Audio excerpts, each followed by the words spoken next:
নমস্কাৰ মই নৱজ্যোতি এটা গুৰুত্বপূৰ্ণ ভিডিঅ' লৈছো এনএছডিএলৰ সম্পৰ্কত আৰু লগতে মাদ্ৰাসা টেটৰ সম্পৰ্কত কিছু কথা আজি এই ভিডিঅ'টোৰ যোগেদি আলোচনা কৰিম আশা কৰোঁ আপোনালোকে শেষলৈকে চাব মাদ্ৰাসা টেট অনুষ্ঠিত হৈছিল 2015 চনৰ 5 জানুৱাৰী তাৰিখে আৰু সেই টেটৰ ৰুটিন হৈছিল প্ৰায় 20000 মান প্ৰাৰ্থী আৰু নিযুক্তি দিয়া হৈছিল প্ৰায় 16000 মান প্ৰাৰ্থীক তাৰে 4000 প্ৰাৰ্থী থাকি গ'ল এই 4000 প্ৰাৰ্থীয়ে কিছু সংখ্যকে চাকৰি পালে তেওঁলোকে জেনেৰেল টেট পাস কৰিলে কোনোবাই আকৌ সিটেট পাস কৰিলে তেনেকে তেওঁলোকে পাস কৰি লাষ্ট তেওঁলোকৰ হয়তো 2000 মান প্ৰাৰ্থী আছে কি কিন্তু এই 2000 প্ৰাৰ্থী শিক্ষামন্ত্ৰী আৰু মুখ্যমন্ত্ৰী মহোদয় বাৰে বাৰে তেওঁলোকে লগ কৰি আছে কিন্তু আজি পৰ্যন্ত কি তেওঁলোকক সেই সুযোগটো দিয়া নাই মানে তেওঁলোকে আবেদন কৰিবলৈ সুবিধা পোৱা নাই আপোনালোকে নিশ্চয় জানে যে 2021 চনলৈকে মাদ্ৰাসা টেট ৰুটিনৰ প্ৰাৰ্থীসকলক সুযোগ দিছিল এপ্লাই কৰা তাৰ পিছত তেওঁলোকক দিয়া নাই মানে তেওঁলোকে যি এডভাৰটাইজমেন্ট পাস কৰে এই এডভাৰটাইজমেন্টত তেওঁলোকে আবেদন কৰিবলৈ সুযোগ পোৱা নাই সিটেট নতুবা অসম টেট তেনেকে আবেদন কৰিব পাৰিছে কিন্তু মাদ্ৰাসা টেট সকলক সুবিধা দিয়া নাই গতিকে সেই সকল প্ৰাৰ্থী ইতিমধ্যে হতাশাত ভুগিছে যে আমি মাদ্ৰাসা টেট পাস কৰি ভুল কৰিলো নেকি যে আমি মাদ্ৰাসা টেট পাস কৰাৰ কাৰণে আমি নিযুক্তি লাভ নকৰিম নেকি যেটো আপোনালোকে জানে যে শিক্ষা বিভাগে মাদ্ৰাসাসমূহ যি বন্ধ কৰি পেলাইছে মাদ্ৰাসাসমূহ বন্ধ কৰি হেবু জেনেৰেল স্কুললৈ লৈ গ'ল জেনেৰেল স্কুললৈ তেওঁ পৰ্যবেক্ষিত কৰিলে কিন্তু এতিয়া সেই মাদ্ৰাসাবিলাক নাই আৰু এতিয়া যিসকল উত্তীৰ্ণ প্ৰাৰ্থী আছে এতিয়া মাদ্ৰাসা টেট গতি হিসকলক নিযুক্তি দিব নাই তেওঁলোকে জেনেৰেল স্কুলত চাকৰি কৰিব বিচাৰে হিসকলক দিব নিদিব এই বিষয়টোক লৈ তেওঁলোকে ইতিমধ্যে শিক্ষামন্ত্ৰী মুখ্যমন্ত্ৰী মহোদয়ক লগ কৰিছে তেওঁলোকে ইতিমধ্যে হাইকোৰ্টও গৈছিলে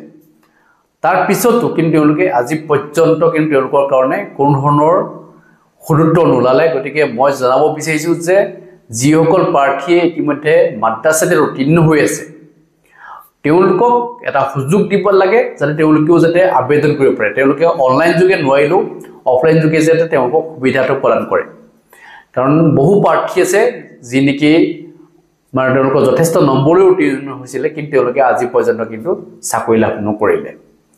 কাৰণ পদৰ সংখ্যাটো কম হোৱাৰ কাৰণে হয়তো চাকৰি লাভ নকৰিব পাৰে এনেকুৱা কিছু প্ৰাৰ্থী আছে গতিকে মই জনাব বিচাৰিছো যে শিক্ষা বিভাগে এই ক্ষেত্ৰত বিবেচনা কৰিব এই সকল প্ৰাৰ্থীক বেছি প্ৰাৰ্থী থকা হলে হয়তো নকলহেঁতেন কিন্তু বেছি সংখ্যক প্ৰাৰ্থী নাই খুব কম সংখ্যক প্ৰাৰ্থী আছে গতিকে সেই সকল প্ৰাৰ্থীও যাতে চাকৰিটো লাভ কৰে গতিকে তেওঁলোকে মোক জনাইছিলে কাৰণ এই বিশেষ ভিডিঅ'ৰ যোগেদি জনাইছো বিভিন্ন প্ৰাৰ্থীসকলে মোক আবেদন নিবেদন কৰি থাকে আৰু তেওঁলোকৰ যি সমস্যাসমূহ সম্পৰ্কত যেটো মই মাত মাতি আহিছো আপোনালোকে নিশ্চয় জানে এতিয়া আহিছে মই এনএছডিএলৰ সম্পৰ্কত এনএছডিএলৰ প্ৰাৰ্থীসকলে ইতিমধ্যে মুখ্যমন্ত্ৰী হিমন্ত বিশ্ব শৰ্মা ডাঙৰীয়াক স্মাৰ্ট পত্ৰটো প্ৰেৰণ কৰিছে আৰু তেওঁলোকে কৈছে যে আমাক দুই এখন যি ডকুমেন্ট কমি আছে আমাক ৰিলেক্সেশন লাগে কাৰোবাৰ ধৰক 5খন ডকুমেন্ট আছে তেওঁ 5খন ডকুমেন্ট নাই তেওঁ ৰিলেক্সেশন তেওঁ দিব নিদিব এটো শিক্ষা বিভাগে বিবেচনা কৰিব কিন্তু কিছু সংখ্যক প্ৰাৰ্থী আছে যি নেকি 2খন 3খন তেওঁলোকৰ ডকুমেন্ট নাই কিন্তু বাকি সকলো আছে গতি সকলো থকা পিছত যদি তেওঁলোকে নিযুক্তি লাভ নকৰে তেতিয়া হলে তেওঁলোক দুখিত হ'ব আৰু একাংশ প্ৰাৰ্থী আছে যে নেকি সকলোবিলাক ডকুমেন্ট দিলে কিন্তু তেওঁলোকে চাকৰিটো নেপালে এবাৰ এনেকা বহু প্ৰাৰ্থী আছে তেওঁলোকৰ মাজত অন্যায় কৰা হৈছে নেকি এই কথাবিলাক তেওঁলোকে ইতিমধ্যে বিবেচনা কৰি আছে গতিকে এই কথাবিলাক লৈ আমাক জনাইছে যে আমাৰ সকলো ডকুমেন্ট আমি দিছিলো কিন্তু আমি চাকৰি লাভ নকৰিলো আসলে তেওঁলোকৰ সমস্যাটো কি এই সম্পৰ্কে শিক্ষা বিভাগে জানে কোন তেওঁলোকৰ সমস্যা আছে গতিকে সেই কাৰণে তেওঁলোকক বিবেচনা কৰা নাই কিন্তু মই জনাব বিচাৰিছো যে যিসকল এনএছডিএলত ডিলেট কৰা প্ৰাৰ্থী আছে তেওঁলোকে যেটো সুপ্ৰিম কোৰ্টত কেছ কৰিলে তেওঁলোকে সুপ্ৰিম কোৰ্টত কেছ জিকিছিলে তাৰ পিছত তেওঁলোকে আকৌ হাইকোৰ্টত কেছ কৰিছিলে আপোনালোকে নিশ্চয় জানে যে অসমত যেটো তেওঁলোকক আবেদন কৰাৰ সুযোগ দিয়া নাছিলে তাৰ পিছত তেওঁলোকে হাইকোৰ্টত কেছ কৰিয়ে থাকিলে কেবাটাও টিমে কেছ কৰিছে বুলি ইতিমধ্যে আমি খবৰ লাভ কৰিছিলো আৰু সেই সম্পৰ্কত আমি ভিডিঅ' প্ৰস্তুত কৰিছিলো গতিকে এনএছডিএলৰ প্ৰাৰ্থীসকলে যি কেছ কৰি থকাৰ যেটো প্ৰৱণতা ক্ৰমান্বয়ে বৃদ্ধি হৈ গ'ল যাৰ ফলত নিযুক্তি প্ৰক্ৰিয়া কিছু পিছুৱাই গ'ল আপোনালোকে নিশ্চয় জানে যে দুবছৰ দিনে যেটো 5550টা পদৰ নিযুক্তি দিব নোৱাৰিলে এনএছডিএলৰ প্ৰাৰ্থীসকলৰ কাৰণ তেওঁলোকে কেছ কৰি থাকিলে আৰু কেছটো দীঘলীয়া হৈ গৈ থাকিলে গতিকে যেটো আপোনালোকে জানে যে কেছটো যিমানে দীঘলীয়া হৈ গৈ থাকিব প্ৰাৰ্থীসকলৰ বয়সটো ৰৈ নাথাকে গতিকে আমি এই চেনেলৰ যোগেদি যিসকল এনএছডিএলৰ প্ৰাৰ্থী তেওঁলোকক আমি এটাই ৰিকুৱেষ্ট কৰিব বিচাৰিছো যে তেওঁলোকে আৰু হাইকোৰ্টলৈ গৈ থাকিব নালাগে আৰু এই ক্ষেত্ৰত মুখ্যমন্ত্ৰী হিমন্ত বিশ্ব শৰ্মা ডাঙৰীয়াই স্পষ্টভাৱে কৈছে যে আপোনালোকে হাইকোৰ্টত গৈ থাকিব নালাগে যি আপোনালোকৰ ডকুমেণ্ট আছে সেইখিনি লৈ আহিব আপোনালোকক আমি চাই চিতি নিযুক্তি দিম মানে এই ক্ষেত্ৰত একেবাৰে হয়তো আপোনালোকৰ ৰিলেক্সেশ্যন নাপাব পাৰে কিন্তু কেইখনমান ডকুমেণ্ট আপোনালোকৰ লাগিব যিখিনি নেকি এসেনশিয়াল ডকুমেণ্ট মানে যিখিনি নেকি সুপ্ৰিম কোৰ্টে যি জাজমেণ্টত তেওঁলোকে উল্লেখ কৰিছিলে যিখিনি ডকুমেণ্ট বিচাৰিব লাগে সেইখিনি যেটো বিচাৰিব তাৰে ভিতৰত কি ডকুমেণ্ট বিচাৰিছিলে মই আপোনালোকক পুনৰবাৰ পঢ়ি শুনাই দিব বিচাৰিছো NIS registration details এটোটো দিবই লাগিব তাৰ পিছত এডমিশন স্লিপ দিব লাগিব এডমিট কাৰ্ড দিব লাগিব ইউডেস record appointment letters joining letter attendance register salary statement SMC minutes experience certificate from school এই 10টা ডকুমেন্ট আছিল আপোনালোকে স্ক্ৰিনত দেখি আছে এই 10টা ডকুমেন্টৰ কেইটামান ডকুমেন্ট কিন্তু মোস্ট ইম্পৰ্টেন্ট মানে ইউডেস ৰেকৰ্ডটো লাগিবই NIS registration details to লাগিবই আৰু এডমিশন স্লিপ এখিনি লাগিব কাৰণ এডমিশন লৈছে না লৈ কথাখিনি জানিব লগা আছে জয়নিং লেটাৰ লাগিব এটেন্ডেন্স ৰেজিষ্টাৰটো লাগিব বাকিখিনি দুই এটা কম হলো স্যালাৰি ষ্টেটমেন্টটো নহলো হ'ব বুলি মই ভাবো কাৰণ প্ৰাইভেট স্কুল বিলাকত স্যালাৰি ৰিসিপ্ট নিদিয়ে তবে এক্সপেন্স সাৰ্টিফিকেটখন থাকিব প্ৰত্যেকৰে থাকিব এটো দিব SMC মিনিটসটো হয়তো কাৰোবাৰ নাথাকিব পাৰে কাৰোবাৰ হয়তো জয়নিং লেটাৰ নাথাকিব পাৰে বা এপয়েন্টমেন্ট লেটাৰ নাথাকিব পাৰে এইটা নাথাকিব পাৰে বাকিখিনি দিব পাৰিব লাগে তেওঁলোকে ডকুমেন্ট গতিকে এইখিনি ডকুমেন্ট যিখিনি মই কথা কৈছো সেইখিনি ডকুমেন্ট যে তেওঁলোকে দিব পাৰে হয় তেওঁলোকক হয়তো চাকৰি দিব চিন্তা কৰিব নালাগে মানে কি NIS registration details এইখিনিটো পাৰিবই আছে আপোনালোকৰ প্ৰায়বিলাক হয় এডমিশন স্লিপটো আছে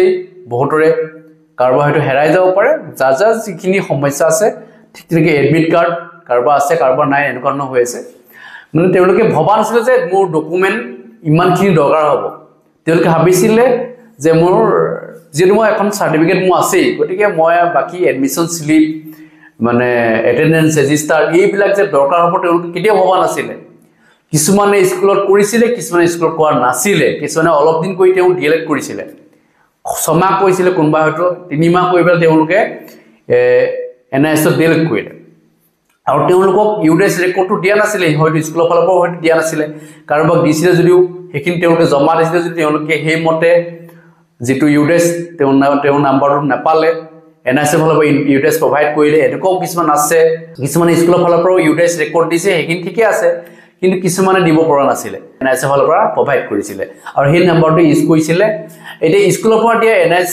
যেটো ইউডেস নাম্বাৰ NIS ফালৰ পৰা দিয়া ইউডেস নাম্বাৰটো লগত ডিফাৰেন্স হৈ পৰিলে যাৰ ফলত এতিয়া অমিল হৈ যোৱাৰ কাৰণে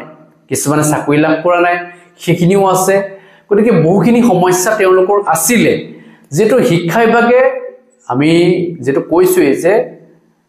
মুখ্যমন্ত্ৰী হিমন্ত বিশ্ব শৰ্মা ডাঙৰীয়াই কৈছে যে যিখিনি তেওঁলোকৰ ডকুমেন্ট আছে সেইখিনি তেওঁলোকে লৈ যাব আৰু তেওঁলোকক ৰিলেক্সন দিম বুলিও ইতিমধ্যে কথা দিছে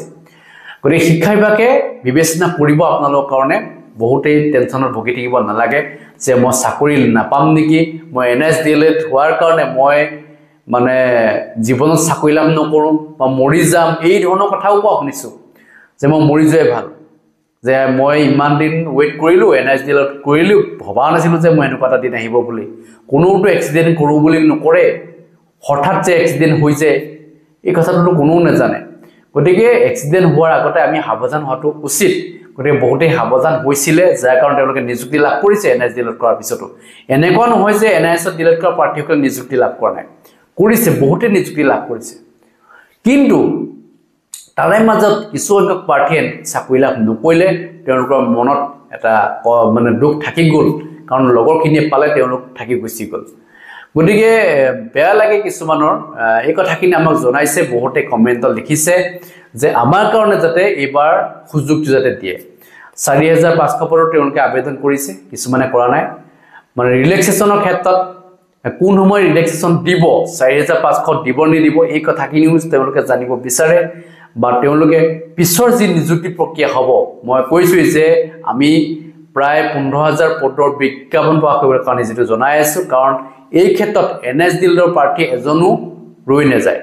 সেই কাৰণে মই কৈছে পদৰ সংখ্যাটো বৃদ্ধি কৰিব লাগে পদৰ সংখ্যাটো কমি থাকিলে আকৌ বহুতেই ক'ব যে আমাক কিয় নিদিয়ে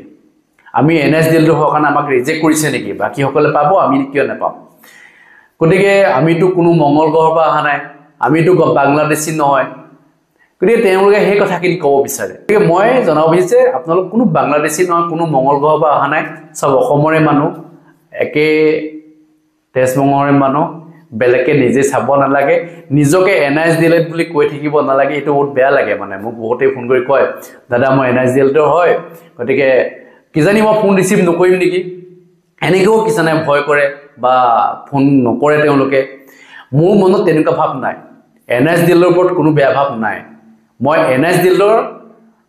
এটাই কথা কৈছিল যে এই তেওঁলোকৰ যেটো মাৰ্কেটিং সিস্টেমক লৈহে কৈছিল মই আৰু তাৰ কাৰণে ইতিমধ্যে প্ৰচেছটো চেঞ্জ কৰিলে নিযুক্তি প্ৰক্ৰিয়া চেঞ্জ কৰিলে কিন্তু NS দিলটো আমি ৰিজেক্ট কৰিবলৈ কোৱা নাছিল যে নিযুক্তি প্ৰক্ৰিয়া চেঞ্জ এই কাৰণে কৰিব লাগে কাৰণ NS দিলৰ প্ৰাৰ্থীসকলে আগতে নিযুক্তি লাভ কৰিছিল বহুতেই চাকৰি পালে মাত্ৰ কেই যিসকলে থাকি গল তেওঁলোকে থাকি গৈছে আগতে বহুতেই পালে যাৰ কাৰণে যিসকলে ৰেগুলাৰ মত ডিলিট কৰা প্ৰাৰ্থী আছিল কিছুমানে এছিয়াটি ডিলিট কৰা প্ৰাৰ্থী আছিল তেওঁলোকে চাকৰি পোৱা নাছিল কাৰণ তেতিয়া এই সিস্টেমটো অহা নাছিল টেটৰ মাৰ্কটো ৱেটেজ দিয়া নাছিল মানে গোটেই অল ডকুমেন্ট চাই পেলাই যেটো নিযুক্তি প্ৰক্ৰিয়াটো হৈছিল যে টেটৰ পৰা ইমান পাৰ্সেন্টেজ লব দিল্লীৰ পৰা ইমান পাৰ্সেন্টেজ এইচএছ পৰা ইমান পাৰ্সেন্টেজ ডিগ্ৰী বা ইমান পাৰ্সেন্টেজ এনে ধৰণে লোৱা নাছিল গতিকে এই প্ৰচেষ্টা আমি আনিছিল আমি যেটো আমি এই ক্ষেত্ৰত শিক্ষা বিভাগক আহ্বান জনাইছিল আৰু অবৈধ চেঞ্জ কৰিলে যাৰ ফলত বহু প্ৰাৰ্থী উপকৃত হৈছে কিছু হয়তো অপকৃত হৈছে এটা কাৰণে কাৰণ টেটৰ নম্বৰটো বহুতে বৃদ্ধি কৰিব নোৱাৰে এটোটো সঁচা কথা এফালে চালে এফালে নহয় আৰু আমি সবফাল চাব লাগিব কাৰণ আগতে উত্তীৰ্ণ হৈ যোৱা প্ৰাৰ্থীসকলে যিসকলে কি এইচএছ নম্বৰেই নাই যিসকলে কি ডিগ্ৰী নম্বৰ নাই সেইসকলক ন্যায় দিবৰ কাৰণে আমি প্ৰচেষ্টাটো আনিছিলো যে আপোনালোকে ন্যায় পাওক কিন্তু সেইসকলে এতিয়া যদি নম্বৰ উঠাব নোৱাৰো বুলি কয় তো মানি ল'ব নোৱাৰি কি সবফালেতো মাৰিব নোৱাৰিব তেনেকৈ আপোনালোকে দুইফালে চৰিয়ালে নহব নহয় যেনে একফালে চৰিয়াব লাগিব গতিকে কথা হ'ল তেনেকুৱা ধৰণৰ কথা বহুতে এই ক্ষেত্ৰত ক'ব বিচাৰে যে আমি কিয় এই প্ৰচেছটো চেঞ্জ কৰালো এনেকুৱা নহয় এবাৰ এইটো চেঞ্জ হৈ গ'ল আৰু এতিয়া আৰু আপোনালোকে তাক লৈ কৈ থাকিব দৰকাৰ নাই টেটৰ নম্বৰটো ইনক্ৰিজ কৰক পাৰিব কিয় নোৱাৰিব সিটেত ভালকে পঢ়ক সময় আছে এতিয়াও সিটেত যেটো বছৰ দুবাৰকে হয় এবাৰ নোৱাৰিলে দুবাৰ পাৰিব দুবাৰ নোৱাৰিলে তিনিবাৰ পাৰিব নিশ্চয় আপোনাৰ এদিন নহয় এদিন মাৰ্কস ইনক্ৰিজ হ'বই আৰু এটা কথা কওঁ যে এটো ভাবি নলব যে আমি নতুন সকলৰ লগত নোৱাৰিম কম্পিটিশন নামিলে কিন্তু পাৰিবই 100% নিশ্চিত এটো এনেকুৱা নহয় যে আপুনি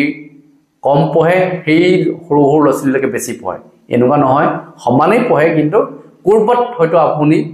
ভুল কৰিছে কৰবাত সেই ভুলৰ কাৰণে হয়তো আপুনি আগবাঢ়ি যাব পৰা নাই গতিকে এই কথাবিলাক আমি